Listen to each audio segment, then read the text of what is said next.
60여 년 전 한국 전쟁의 포성이 울리던 그 시절부터 정영만의 인생은 시작되었습니다. 19살 꽃다운 나이에 총을 들고 전선으로 향했던 그는 함께 출전한 14명의 동료들과 함께 조국을 지키겠다는 일념으로 전장을 누볐죠. 하지만 전쟁은 잔혹했습니다. 하나둘씩 곁을 떠나가는 전우들을 지켜보며 정영만은 살아남은 자의 죄책감에 시달려야 했어요. 한국 전쟁이 끝나고 얼마 지나지 않아 베트남전이 시작되었습니다. 이미 전쟁의 참혹함을 온몸으로 겪었던 정영만이었지만 다시 한번 조국의 부름에 응답했죠. 정글 속에서 벌어지는 게릴라전, 언제 어디서 날아올지 모르는 총탄과 포탄 속에서 그는 버텨냈습니다. 하지만 그곳에서도 소중한 동료들을 잃어야 했어요. 함께 웃고 울었던 전우들이 하나둘 쓰러져 갔고 정영만은 그들의 마지막 순간을 지켜봐야 했습니다. 두 번의 전쟁을 겪고 돌아온 정영만의 마음은 이미 깊은 상처로 가득했습니다. 밤마다 찾아오는 악몽 속에서 그는 전우들의 절규를 들었고 갑작스럽게 들려오는 총성 같은 환청에 몸을 움츠려야 했죠. 살아남았다는 것에 대한 끝없는 자책감이 그의 가슴을 짓눌렀습니다. 왜 나만 살아남았을까? 왜 나 대신 그들이 죽어야 했을까? 이런 질문들이 그의 머릿속을 맴돌았어요. 이른바 외상 후 스트레스 장애라고 불리는 이 증상들은 정영만을 괴롭혔습니다. 더 이상 군복을 입고 있을 수 없었던 그는 결국 전역을 선택할 수밖에 없었죠. 하지만 그 시절 국가는 전쟁 영웅들을 돌보지 않았어요. 조국을 위해 목숨을 바쳤던 용사들에게 돌아온 것은 차가운 현실뿐이었습니다. 정영만은 생계를 위해 닥치는 대로 일을 해야 했습니다. 건설 현장에서 벽돌을 날랐고 시장에서 짐을 옮겼으며 새벽마다 신문을 배달하기도 했어요. 전쟁터에서 총을 들었던 그 손으로 이제는 삶을 위해 무엇이든 붙잡아야 했죠. 몸은 아팠지만 멈출 수 없었습니다. 가족을 부양해야 했고 무엇보다 살아가야 했으니까요. 수십 년의 세월이 흘렀습니다. 정영만은 그 험한 세상을 버텨내며 조금씩 자리를 잡아갔어요. 막노동부터 시작해서 배달업, 창고 정리까지 안 해본 일이 없었죠. 그 과정에서 쌓인 현장 경험과 사람을 보는 눈, 그리고 전쟁에서 길러진 불굴의 의지가 그를 일으켜 세웠습니다. 작은 유통업체를 시작으로 정영만은 천천히 사업을 키워나갔어요. 하지만 성공의 대가는 혹독했습니다. 젊은 시절 전쟁터에서 입은 상처들이 나이가 들면서 더욱 깊어졌죠. 무릎은 계단을 오르내릴 때마다 아픔을 호소했고 허리는 조금만 무리해도 곧바로 신호를 보냈습니다. 심장도 예전 같지 않았어요. 격한 감정이나 스트레스를 받으면 가슴이 조여오곤 했습니다. 그날도 그랬습니다. 중요한 거래처와의 회의를 마치고 돌아오는 길이었어요. 빌딩 계단을 내려오다가 갑자기 무릎에 힘이 빠지면서 정영만은 주저앉고 말았습니다. 하늘에서는 굵은 빗방울이 떨어지기 시작했죠. 사람들은 우산을 펼치며 발걸음을 재촉했고 계단에 앉아있는 늙은 남자에게는 아무도 관심을 두지 않았어요. 정영만은 젖은 콘크리트 바닥에 앉아 숨을 고르며 생각했습니다. 이렇게 쓸쓸하게 죽어가는 건 아닐까? 전쟁터에서는 죽지 않았는데 이런 평범한 계단에서 생을 마감하게 되는 건 아닐까? 빗물이 그의 회색 정장을 적셔갔고 지나가는 사람들의 발소리만이 그의 귀에 들렸어요. 그때였습니다. 누군가 그의 머리 위로 우산을 들어 올렸죠. 괜찮으세요? 따뜻한 여성의 목소리가 들렸습니다. 정영만이 고개를 들어보니 회색 정장을 입은 젊은 여성이 자신을 내려다보고 있었어요. 병원 가셔야 할 것 같은데요. 박연주였습니다. 야근을 마치고 퇴근하던 길에 우연히 쓰러진 노인을 발견한 것이었죠. 박연주는 주저하지 않았습니다. 자신이 들고 있던 우산을 정영만의 머리 위에 받쳐들고는 무릎을 굽혀 그와 눈높이를 맞췄어요. 어디가 아프신가요? 혹시 어지러우시거나 가슴이 답답하시진 않으세요? 정영만은 그 순간 깜짝 놀랐습니다.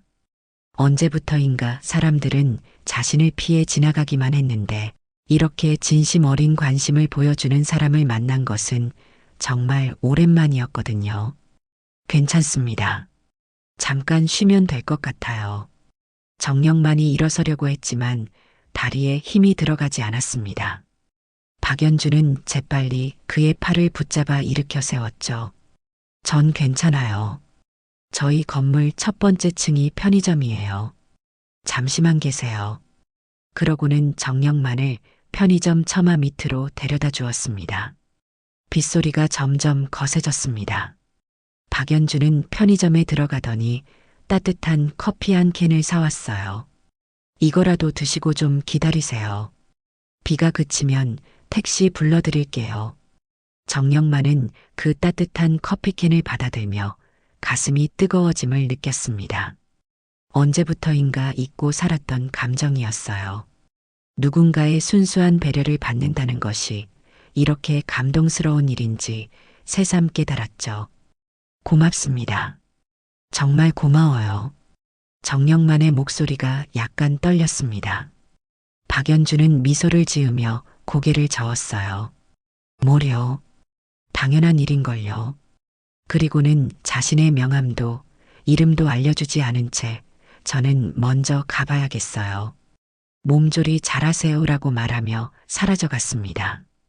정영만은 그 자리에 서서 박연주의 뒷모습을 한참 바라봤습니다. 우산 속에서 점점 작아져가는 박연주의 모습을 보며 그는 온몸이 떨리는 것을 느꼈어요. 눈가가 뜨거워졌습니다. 세상에 아직 이런 사람이 있구먼. 60년 넘게 살아오면서 받아본 가장 따뜻한 친절이었습니다. 조건 없는 배려, 대가를 바라지 않는 순수한 마음. 정영만은 그 순간을 평생 잊지 못할 것 같았어요. 다음 날 이른 아침, 정영만은 회사에 도착하자마자 비서를 불렀습니다. 어제 우산을 씌워준 그 여직원을 꼭 찾아내게. 비서는 당황스러운 표정을 지었어요. 회장님이 갑자기 무슨 말씀을 하시는 건지 이해할 수 없었죠. 하지만 정영만의 진지한 표정을 보고는 즉시 행동에 나섰습니다. 며칠간의 추적이 시작되었습니다. 현장 주변의 방범 카메라 영상을 확인하고 주변 건물들의 직원 명단을 뒤져가며 수소문했어요.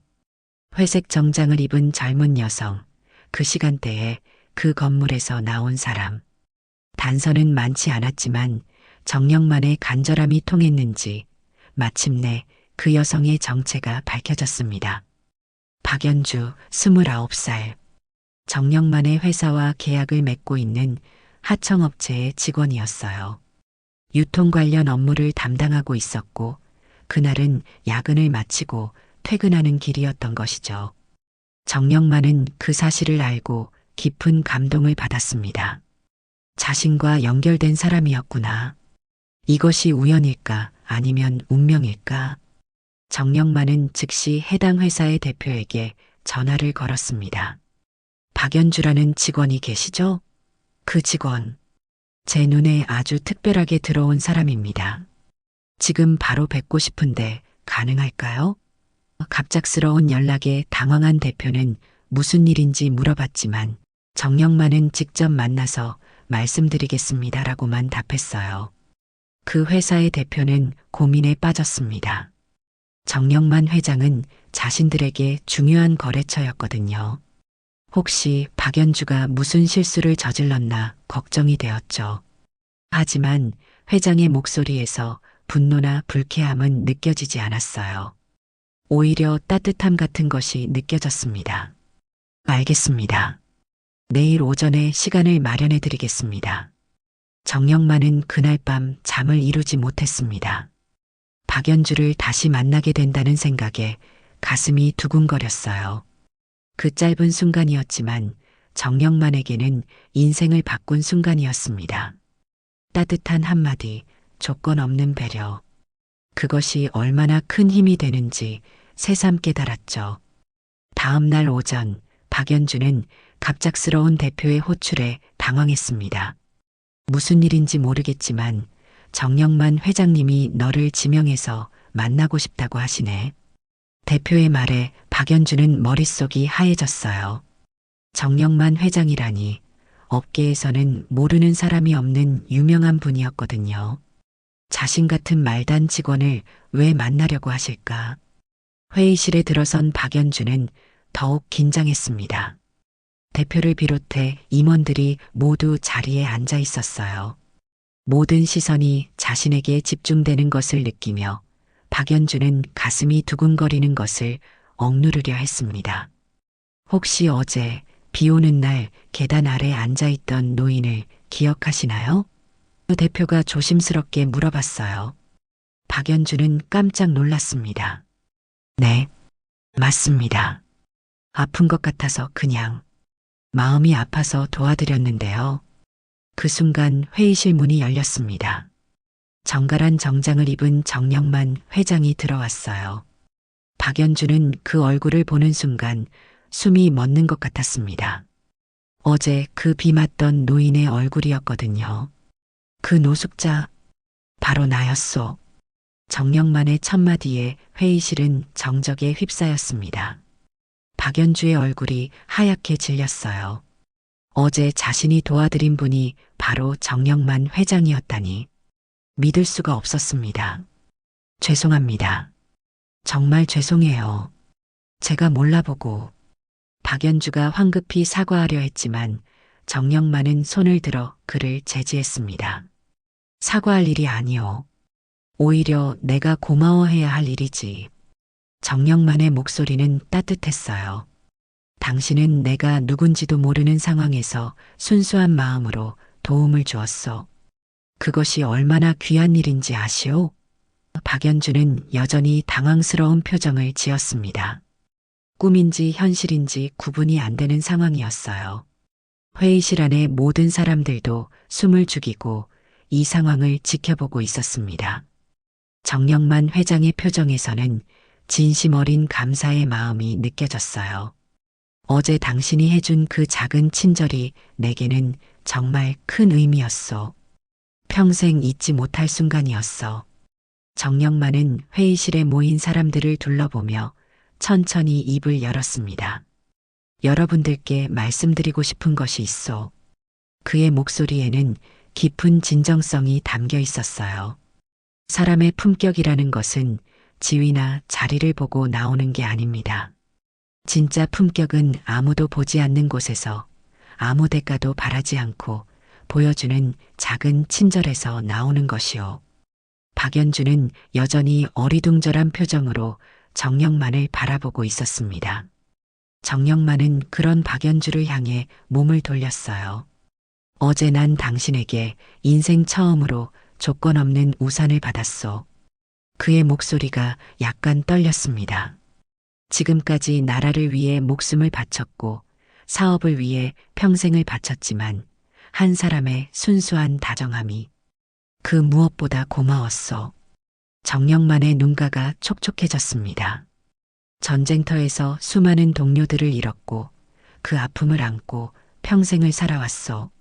세상이 차갑다고 생각했고 사람들이 모두 자신의 이익만 추구한다고 믿었소. 하지만 어제 당신을 만나고 생각이 바뀌었어. 회의실 안의 모든 사람들이 숨을 죽이고 그의 말에 귀를 기울이고 있었어요. 박연주의 눈에서 눈물이 흘러내렸습니다. 자신이 한 작은 행동이 이렇게 큰 의미를 가질 줄은 꿈에도 생각하지 못했거든요. 회장님, 박연주가 작은 목소리로 말했습니다. 저는 정말 당연한 일을 했을 뿐이에요. 아픈 분을 그냥 지나칠 수는 없잖아요. 바로 그것이요. 정영만이 강조했습니다. 당연하다고 생각하는 그 마음, 그것이 진짜 품격이라는 것이요. 요즘 세상에 당연한 것을 당연하게 실천하는 사람이 얼마나 되겠소?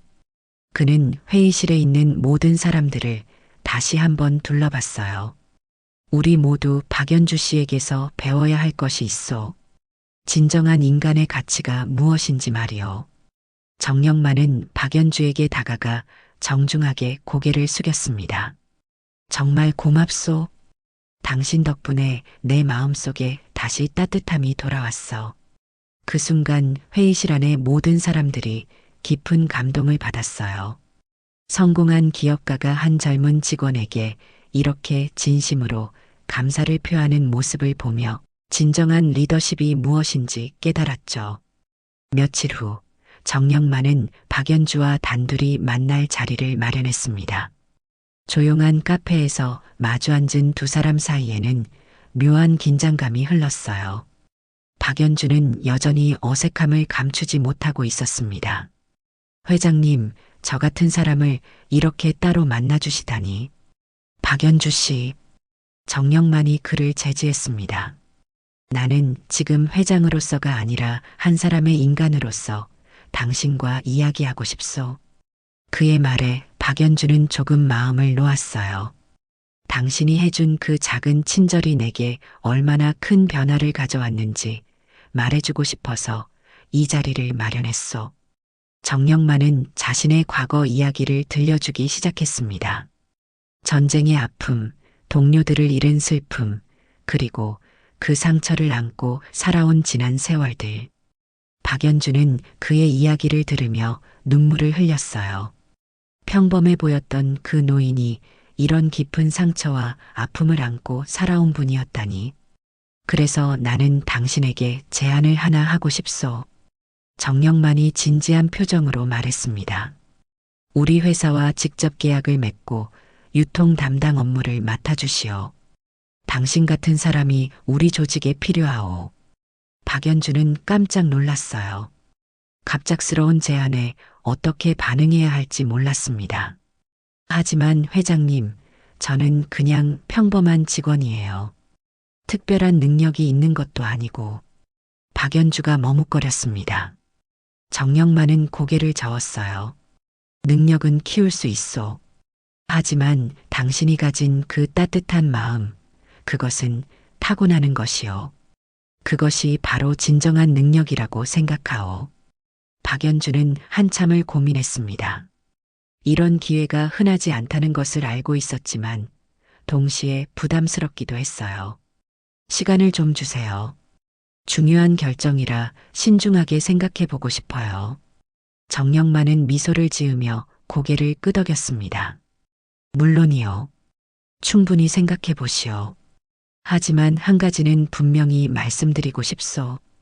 당신 같은 사람이 더 많은 곳에서 영향력을 발휘했으면 좋겠다는 것이요.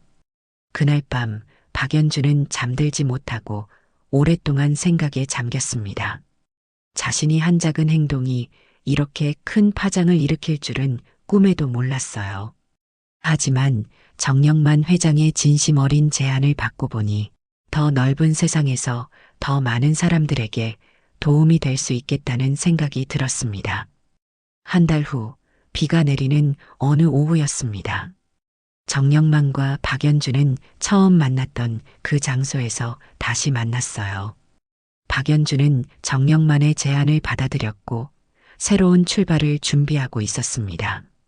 두 사람은 그날의 기억을 되짚으며 잔잔한 미소를 지었어요. 그날 정말 고마웠습니다. 박연주가 말했습니다. 제가 한 작은 일이 이렇게 큰 변화를 가져올 줄은 몰랐어요. 정영만은 고개를 저었습니다. 작은 일이 아니었소. 적어도 나에게는 인생에서 가장 큰 일이었어. 비가 점점 세게 내리기 시작했습니다. 정영만은 자신이 들고 있던 우산을 펼쳤어요. 그날 당신이 내게 우산을 씌워주었듯이 이제는 내가 당신의 우산이 되어주고 싶소. 박연주는 그 말에 깊은 감동을 받았습니다. 우산 하나로 시작된 인연이 이렇게 아름다운 관계로 발전할 줄이야. 회장님께서 제게 주신 기회를 헛되이 하지 않겠습니다. 박연주가 다짐하듯 말했어요. 더 많은 사람들에게 따뜻함을 전할 수 있는 사람이 되겠습니다. 정영만은 만족스러운 표정을 지었습니다. 이 젊은 여성을 통해 세상이 조금 더 따뜻해질 것이라는 확신이 들었어요. 두 사람은 우산 아래서 빗소리를 들으며 조용히 서 있었습니다. 과거의 아픔을 딛고 새로운 희망을 품게 된 노인과 자신의 작은 친절이 큰 변화를 만들어낼 수 있다는 것을 깨달은 젊은 여성. 두 세대가 만나 만들어낸 아름다운 이야기였어요. 정영만은 그날 이후 사람들을 바라보는 시각이 완전히 바뀌었습니다. 전쟁의 상처와 세상에 대한 불신을 안고 살았던 그였지만 박연주의 순수한 마음을 통해 인간에 대한 신뢰를 되찾았어요. 박연주 역시 자신의 작은 행동이 가진 힘을 깨달으며 더욱 적극적으로 주변 사람들에게 관심과 배려를 보이게 되었습니다. 비는 여전히 내리고 있었지만 두 사람의 마음은 따뜻했습니다. 우산 하나가 만들어낸 기적 같은 인연, 그리고 그 인연이 앞으로 만들어갈 더 아름다운 이야기들을 생각하며 정영만과 박연주는 각자의 자리로 돌아갔습니다. 그로부터 시간이 흘러 정영만의 회사는 박연주의 따뜻한 리더십 아래에서 새로운 변화를 맞이했어요. 박연주는 단순히 업무만 처리하는 것이 아니라 함께 일하는 모든 사람들에게 진심 어린 관심을 보였습니다. 힘들어하는 동료가 있으면 먼저 다가가 도움의 손길을 내밀었고 작은 성과에도 아낌없는 격려를 보냈죠. 정영만은 박연주를 통해 진정한 경영의 의미를 다시 한번 깨달았습니다. 숫자와 이익만을 추구하는 것이 아니라 사람과 사람 사이의 따뜻한 관계가 바탕이 될 때 진정한 성공이 가능하다는 것을 배웠어요. 그는 회사 전체에 새로운 문화를 만들어갔습니다. 직원들의 복지에 더 많은 관심을 기울였고 어려운 처지에 있는 사람들을 돕는 사회공헌 활동도 적극적으로 펼쳤습니다. 어느 날 정영만은 박연주에게 말했습니다. 당신이 내게 씌워준 그 우산은 단순한 비를 막는 도구가 아니었어. 그것은 희망의 우산이었어. 절망에 빠진 한 노인에게 다시 일어설 수 있는 용기를 준 희망 말이요. 박연주는 여전히 겸손한 미소를 지으며 답했습니다. 저도 회장님을 통해 많은 것을 배우고 있어요. 작은 친절이 얼마나 큰 힘을 가질 수 있는지, 그리고 그것이 어떻게 세상을 바꿀 수 있는지를요. 지금도 비가 오는 날이면 정영만은 그날을 떠올립니다. 차가운 콘크리트 바닥에 주저앉아 절망에 빠져있던 자신에게 따뜻한 우산을 씌워준 그 순간을요. 그리고 박연주는 길을 걷다가 도움이 필요한 사람을 만나면 주저하지 않고 다가갑니다. 우산 하나로 시작된 그들의 인연이 가르쳐준 가장 소중한 교훈을 실천하면서 말이에요. 사람은 지위나 재산으로 평가되는 것이 아니라 다른 사람에게 보여주는 따뜻한 마음으로 기억되는 존재입니다. 우산 하나가 만들어낸 이 아름다운 이야기는 오늘도 계속되고 있어요. 더 많은 사람들이 서로에게 우산이 되어주는 따뜻한 세상을 만들어가면서 말입니다.